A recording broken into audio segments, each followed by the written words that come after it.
Hola, mi nombre es Zaida Julieta Aramayo Berríos y en esta oportunidad y en este nuevo año estaremos abordando también temáticas de educación ambiental. Hoy tendremos el placer de poder compartir el tema el cambio climático, material que nos proporciona y es apoyado por el proyecto WWF. ¿Qué debemos conocer acerca del cambio climático? Antes, saber la definición. Es la variación del clima global en la Tierra, ya sean estas por causas naturales o por la acción del hombre.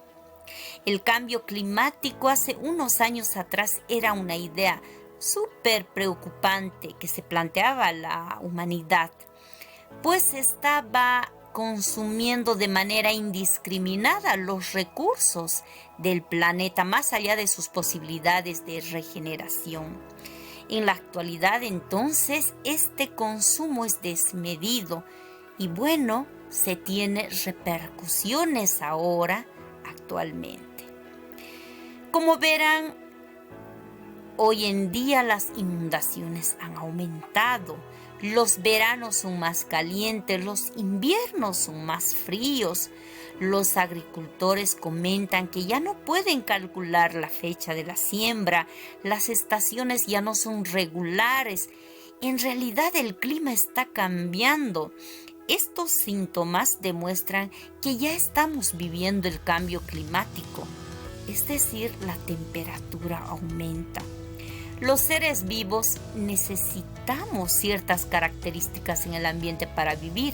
Si esas características son alteradas, muchas formas de vida desaparecerán. Es necesario saber cuáles son esas causas del cambio climático.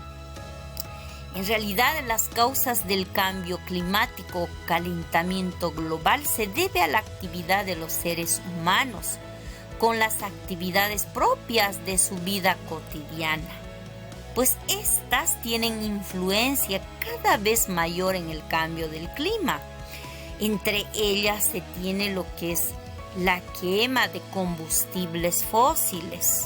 Por ejemplo, al manejar un automóvil a gasolina o diésel, al utilizar combustibles y derivados del petróleo, en fábricas, aviones o en aquellas actividades como talar los árboles de los bosques, las cuales sabemos que purifican el aire.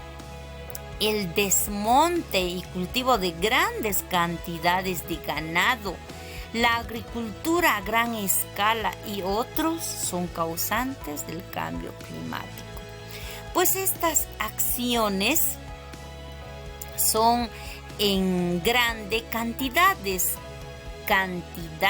grandes de gases que provocan el efecto invernadero. ¿Y qué es el efecto invernadero? Es la subida de la temperatura de la atmósfera que se produce como resultado de la concentración en la atmósfera de gases, principalmente del dióxido de carbono. Y esta definición está en Oxford Language. Entonces, en cuanto al cambio climático, la Tierra tiene una cubierta protectora que deja pasar la luz del sol y retiene el calor. Y gracias a ello, la Tierra tiene una temperatura adecuada para la vida en el planeta.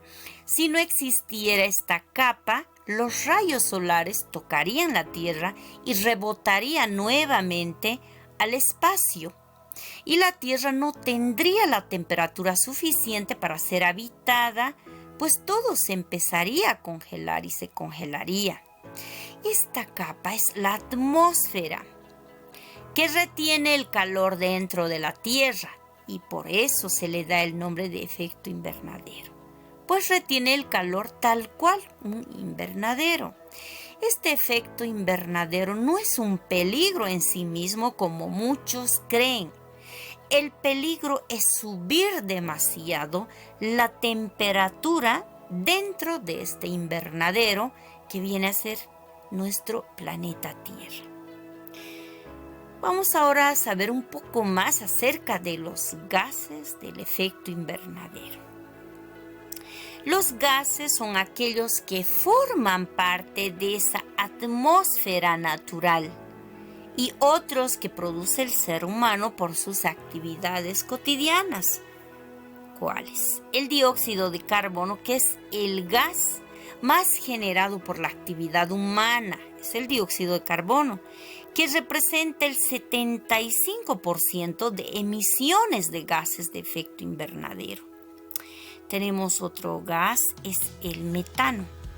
Este gas se produce por fermentaciones producidas por bacterias anaeróbicas o las emisiones que genera, miren qué interesante, el tracto intestinal del ganado. También existe en menos cantidades, que es el óxido nitroso, por el uso masivo de fertilizantes. También están los clorofluorocarbonos, que provienen de aerosoles, y este gas, que es el ozono troposférico, que es por la quema de fuentes de energía contaminantes. Miren, de interesante y de triste saber los riesgos del cambio climático. ¿Cuáles son esos riesgos? Miren, navegando por las redes sociales, por el Face, aquí tenemos un enlace en el cual nos podemos apoyar y nos da referencia acerca de los riesgos. Pues más o menos en julio del 2020 las lluvias intensas aumentan en el mundo, las inundaciones más frecuentes en los últimos años. Señala que en julio actualmente China, por ejemplo, sufre una de las peores inundaciones de su historia, con 38 millones de afectados. Al igual que Bangladesh, que se encuentra bajo el agua, Japón, Turquía, India, Indonesia, Omán, México, Italia y Túnez, que están en la misma situación bajo el agua. Se supone que en el Ártico las temperaturas pueden bajar hasta 67 grados bajo cero, pero ahora superan los 38 grados. En Siberia la temperatura sube 10 grados más de lo normal y el hielo se sigue descongelando.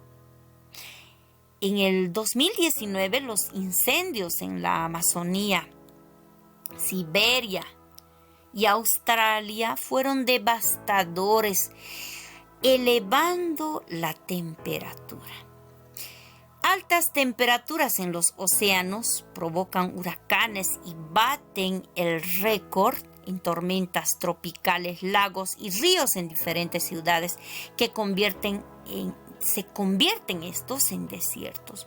Todos estos desarreglos disparan procesos ecológicos complejos. ¿Cuáles? La plaga de langostas que azota desde el este de África, pasando por la India, Argentina, Uruguay, Brasil y Colombia, también por Italia. En alguno de estos países se considera la peor plaga en más de 70 años. ¿Y cuál es la causa? Bueno, somos nosotros mismos que estamos contaminando la tierra, el agua y el aire, con gases de efecto invernadero, sobre todo por el uso de combustibles fósiles. Nuestro estilo de vida sí lo requiere, pero estamos haciendo un uso indiscriminado. ¿Es irreversible? No lo es aún. Podemos restaurar el planeta, pero debemos comenzar ya. Es momento de reflexionar, es momento de poder quedarnos un poquito en la deriva y decir: la tierra no es una herencia de nuestros padres, sino un préstamo de nuestros hijos. Palabras de Mahatma Gandhi. Gracias y será hasta otra oportunidad.